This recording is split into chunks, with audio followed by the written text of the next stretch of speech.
Greetings, good morning, and welcome to Mind the Moment, brought to you by Harvard Pilgrim Health Care. This, my friends, is our coffee house in the cloud, a place where we invite amazing mindfulness instructors to talk with us about what mindfulness means to them and what it can mean for you. We'll be practicing together and then giving you a chance to let us know what's on your mind. So I'm John Roberts. It is Tuesday, October 27th, 2020. Today happens to be World Day for Audiovisual Heritage, so declared by UNESCO in 2005. The ability to preserve media is something I personally feel deeply invested in. Without the efforts of those who came before us and made the decision to capture and protect the early riches of recorded mindfulness in the West, we wouldn't have access to the hoard of content that we currently do. Now, that includes such things as the television lectures which Alan Watts gave in the 1950s and the 1960s, as well as the early VHS teachings of John Kabat-Zinn, back when mindfulness could legitimately be referred to as belonging to the world of relaxation.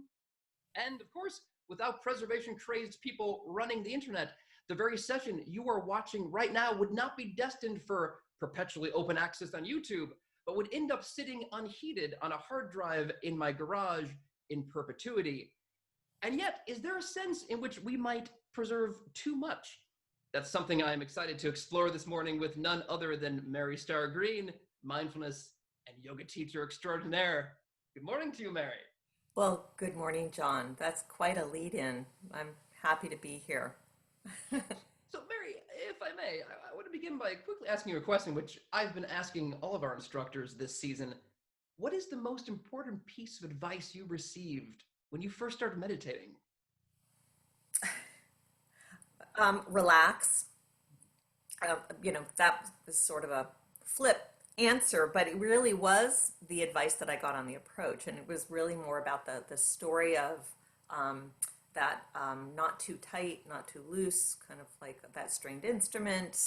I was really a pretty rigid in trying to control and wrestle the meditation.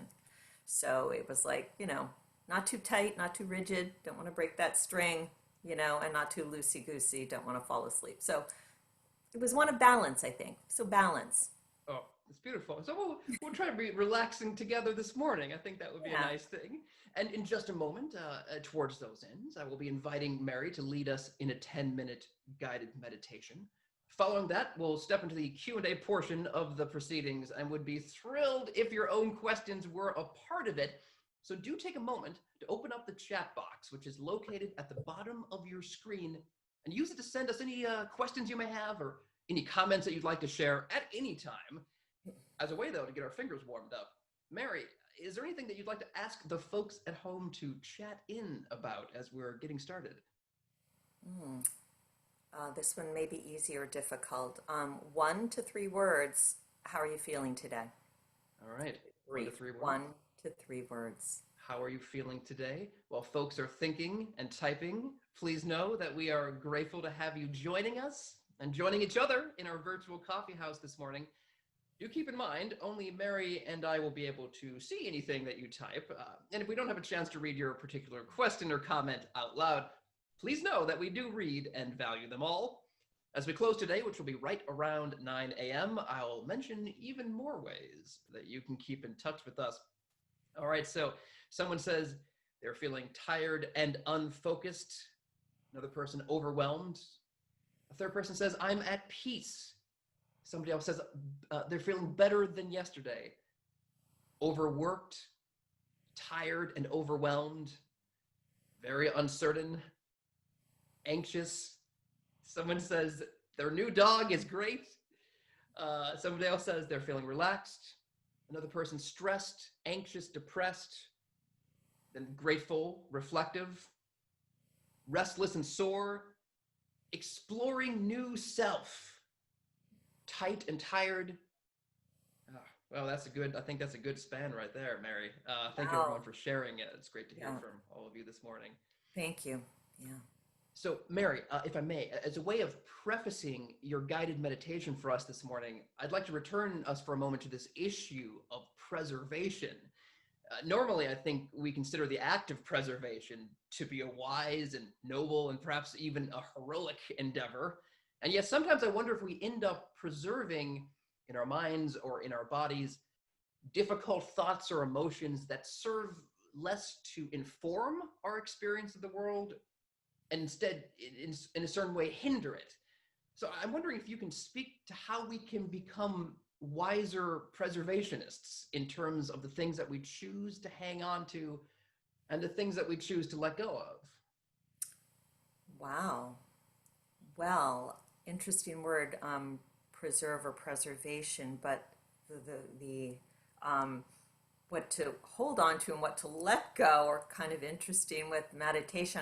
I guess I will answer it in this way because we don't have control over so much, especially with these more challenging thoughts and emotions that seem to be, running around a lot these days, especially. And we can't stop thoughts or anything, but we do have a choice through our meditation with how we can bring awareness to them and how we might choose to relate to them. The letting go might be just letting be, kind of. So maybe we'll explore that a little bit more through the meditation. Yeah. Well, that'd be great, actually. So let me, please, at your ready, Mary. Let's meditate. Sure. So this will be about 10 minutes. And you can be seated, basically just get into a position that's going to be comfortable for you. Yeah. You can either close your eyes or just leave the eyes open, whatever feels most natural to you and brings you more at ease. And you might take a deeper breath in and just exhale it all out. Already had the opportunity to go within regarding, how am I feeling today? You might let your attention rest right now within the body. You can orient the body just through the sense of gravity.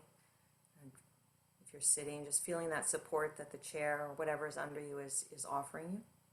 It's also a way to sense the ground underneath us, the feet to the floor. So being there with the sense of gravity on the body, sitting comfortably, and just settling into that. Any mood or emotion, whatever seems predominant, it's kind of right there in the foreground. You don't have to do anything with that, just letting it be there. As you continue to rest and settle your attention within this body and mind, you might do a brief scan through the body, scanning for physical sensations. They often accompany thoughts and emotions. So just scanning through around the face and maybe the neck, down through the shoulders and into the arms. Just noticing what you might notice there, a sense of being tight or open, constricted or relaxed. And scanning around into the chest and the belly. And just letting your attention just drop down in through the legs, into the feet. Having a sense of the whole body. And here what we're doing is really just noticing. So gathering attention around within the body. And having a kind curiosity about what we notice. So nothing to do, nothing to change or shift. You might settle your attention somewhere around the center of your body, scanning for the breath. Noticing where you feel the movement of your breath, the sensations of breathing most clearly. Noticing the coming and going of the breath, which will happen on its own. Nothing you have to do there.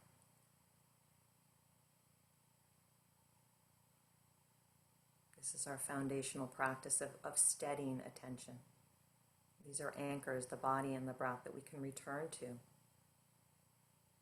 As we notice we've moved away or get lost, we can always return to this anchoring of physical sensations within the body, the weight of the body. And you might take a deeper breath in and just that nice long exhale. This is the letting go. Just let it go, let it be, relax. Right? Having that quality of not too tight, not too loose.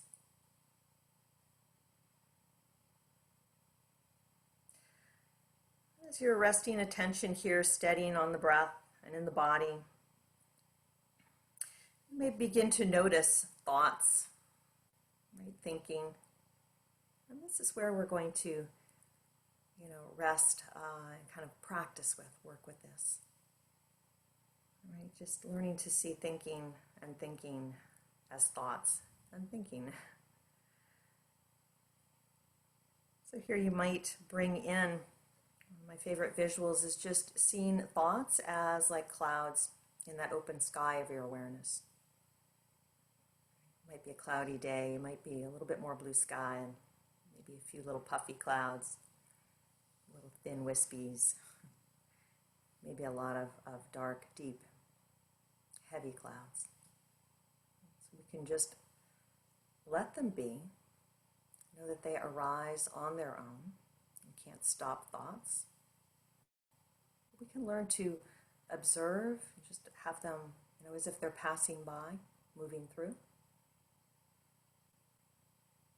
And there might be some clouds that, pretty unpleasant looking. You don't really feel like looking at those. But you can just notice them. They're there, and they can come and go. You might notice clouds that are really captivating. They kind of let your attention drift off, and you're in a story, kind of hijacked and off on that cloud. And just see if you can rest attention right here and now within the body, and as if the observer of the clouds moving by. Familiar thoughts, right? The same looking clouds. And that's where we can note a little bit more specifically. Planning, that's the worry cloud. That's the remembering cloud. So we use this tool of labeling, of noting. You can do the same thing with any emotions that really feel like they're bubbling up. So often that the thoughts and the emotions are, they're doing, they're riding together. They're intertwined. Practice more and more is learning to rest within all that is happening. Trying to push it away, and also not just getting lost within it. And this is where at any time we might choose to return to an anchor. If we start to feel a little scattered or lost, a little overwhelmed, we don't have to really get too interested in those clouds in the foreground. We can let it be a little bit more in the background. Drop more attention into the foreground of the breath, or the weight of the body, maybe the feeling of your hands. This is the art of steadying within thoughts and emotions, finding a place of ease and rest within the body and breath. The thoughts will arise, moods will come and go. Learning to relate to them with a sense of kindness and patience. This is not a simple process. I'll just say that. This is a practice, an unfolding practice, one of time, one of a lifetime. Learning to bring awareness, naming patterns of thought, habits of thought, right? That same cloud moving through again and again and again, or just sitting there, foreground. We can learn to see these patterns, these persistent thoughts, these overriding emotions. We can learn to see them as habits of the mind. in bringing them and letting them be, learning to do that with skill and kindness for the experience, and shining light on them. This is the practice. It helps us to gain a little ground, if you will, on them, in learning to see them as activities of mind. We then have a choice. We have a choice, not driven, not reactive. We have a choice on how to respond, how to relate, choosing our actions.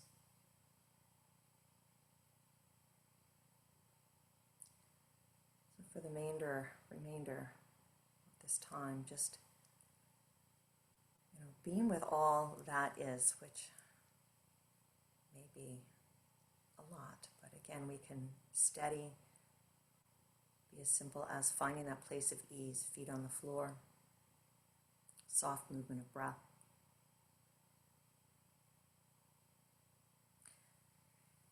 And as you hear the sound of the bell just ringing one time, just follow that sound, knowing that'll be the end of that formal period of meditation.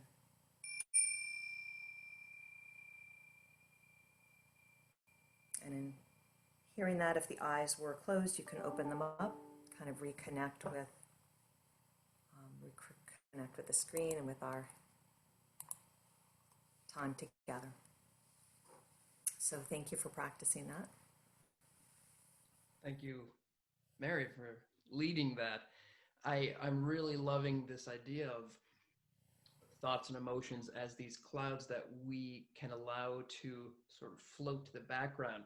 I was thinking about how we were, just before we started today, I was noticing some jackhammering on the street, and sometimes it feels like that's what's going on in my head, but when I close the window, it's still there, as the thoughts are still there, but it kind of allowed me to get a little bit of distance from them, and I feel like that is very important and something that I really took away from your practice.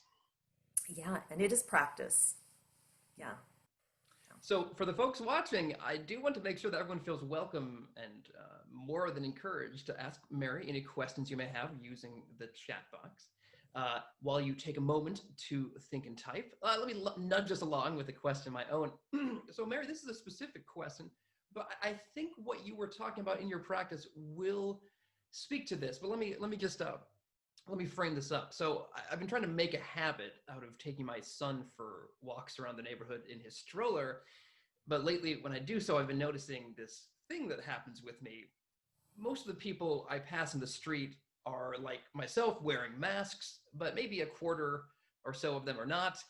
And when I see these people, I notice these really harsh judgments jumping into my mind, wherein I decide that these people are terrible people who are making terrible decisions and whose only purpose in existing is to make my life terrible. And I see these thoughts arising, bubbling up, and I'm usually able to let myself not get carried away by them, but I also can't stop them from arising in the first place. And I've been meditating for 10 years. Have I been doing it wrong? Well, let me just really say the obvious is that, there's a lot going on right now, that is, just from the responses of everyone that's joining us today. So, just knowing that things are amped up a little bit with our thoughts and emotions for everybody. I mean, nobody's left out on this one. And I will also say that your full awareness, John, of what's going on is the whole, really, the bulk of the benefits of what we do, of what we practice, is to just bringing that within awareness. You can't stop it necessarily. I think you even said the word judgment. So not only was it thought, it was a judgment. And it happens so fast, right? So fast. So I guess I'm just saying kudos for having that level of awareness to it. Yeah. Well, there is that pain in judgment, though. I mean, I find myself getting angry at myself for not being able to stop myself. Do you think that meditators are more prone to becoming frustrated with themselves for not already being better people? Ooh, uh, but I'm not sure I'd say more prone, but boy, we can all add on as soon as we notice, right? Because bringing awareness to the thoughts and emotions, it's not always, it's humbling. Um, and so it's within now, clearly we're shining that light on it. So, yeah, we tend to then add on. I mean, everybody does this. It's just you're adding on. So there's the thought, there's the judgment, and then we just add on all this other stuff that's not helpful. And knowing that too. So we can bring awareness to pretty much everything because a thought is a thought. You have the judgment, and then you add on to that with your own thoughts of, I should be a better person. I don't know if I'm addressing this, but that's really gets to the piece of just approaching this with a lot of kindness, because the more that we get familiar with the practice of meditation, the more that we become, familiar with the workings of our mind, and hopefully befriend it instead of, flogging ourselves. So I think that's really important. And Relax, be kind.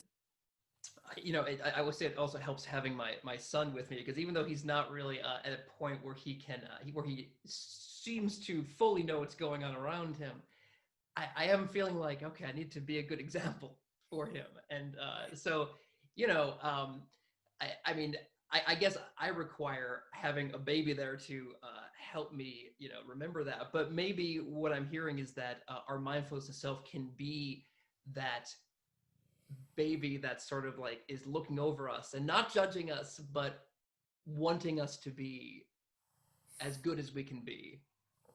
Aw. Um, wow, I like that imagery. I will keep that. Well, certainly we want to, incline towards our best selves.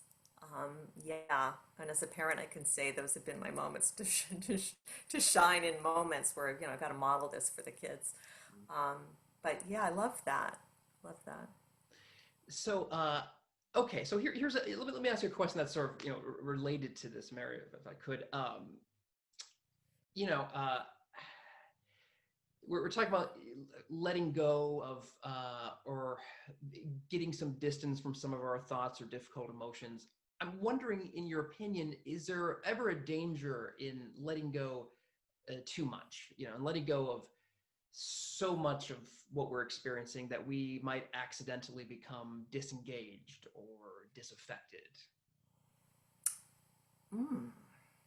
Again, I don't think I've ever, boy, I wouldn't say that's within my experience, but I think the word letting go, maybe just, letting be as we did with the meditation, things are there.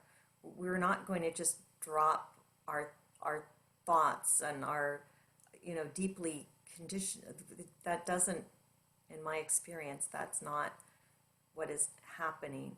But as we stay engaged, maybe that's kind of what you're getting to. We're not detaching and pushing away things and choosing not to work with it. Things things are things are there. We're learning to allow them things to be there. To It's not condoning, but just allowing there to be a little bit of space around what's going on, so that we can just respond a little bit more fully. Don't know if that is really getting to what you're Well, no, you going to. actually, what you're pointing out something. I realize that my linguistic tick here is to say letting go, and I think you are accurately correcting me to letting be. But I'm wondering, could you tease out in your opinion what the difference between letting go versus letting be would be in this practice? Ah, okay. Well, so I guess I'll answer this way. Especially in beginning meditation, we're trained, you find one thing, you focus on it, you notice when your mind moves away, and you redirect your attention. And so I would say that's a letting go. And when I say letting go, you're choosing, there's an intention there, you're redirecting your attention. So you're letting go of whatever was happening in the service of steadying your attention. So for me, that just speaks more to letting go as I know it. Letting be is really just as we've been practicing. Things happen and arise. They have their own, you know, life. Um, Things around us externally happen. We can't always control. We can certainly use our emotions and our thoughts to kind of tap into what's most important and, skillfully act to um, to work for change. So I'm not saying that we have to just kind of flop around and be with everything as it is, but letting be is also just kind of making space for, okay, here's this emotion here, right? I'm exhausted, I'm overwhelmed, I'm worrying. So we can make room for that. That's a beautiful That's a distinction. letting Thank you be. for that. I think that's I love the way that you give each of those phrases their place. I think that's really For me. important. So someone in the chat box is saying, changing my reaction to a thought is more difficult as I get older and have more experiences, and that this makes practicing mindfulness essential for me. Practice, practice, practice. I really, I have, I get the sense of that as we get older and the way that we react to experiences become ingrained. It's harder to chip away at them, but I think mindfulness provides us with that chisel. Yeah, thank you. Right. You So, strengthen what you practice. So if you've had, 20 years practicing the same thing, or 40 years or 50, it's just more practice. well, and the way I think about it, so I started practicing mindfulness when I was about 30, and I feel like that means I'll probably need to be practicing for 30 years before I start to really start to undo everything that I did.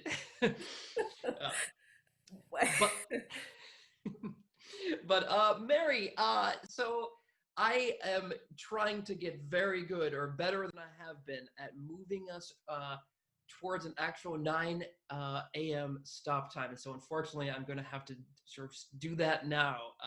But we'll be back with you every Tuesday and Thursday at 8:30 a.m. Eastern Time. By the way, a big thanks to our extremely observant viewers who pointed out last week that the title card had the incorrect days written on it, but no more. If you have any questions for our experts, which we did not get to here, or if you think of any later on in the week, please send them to askmtm@harvardpilgrim.org, or feel free to leave me a voicemail at 617-509-7047. Now, if you want a super easy way to add the links to these sessions to your iCal or Outlook calendar, please head over to harvardpilgrim.org/livingwellatHome.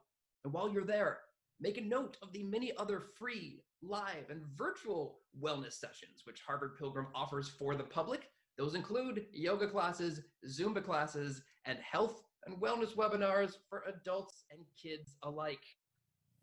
All of us face moments of pain in our life, but how we deal with that pain can make a huge difference in the quality of our lives.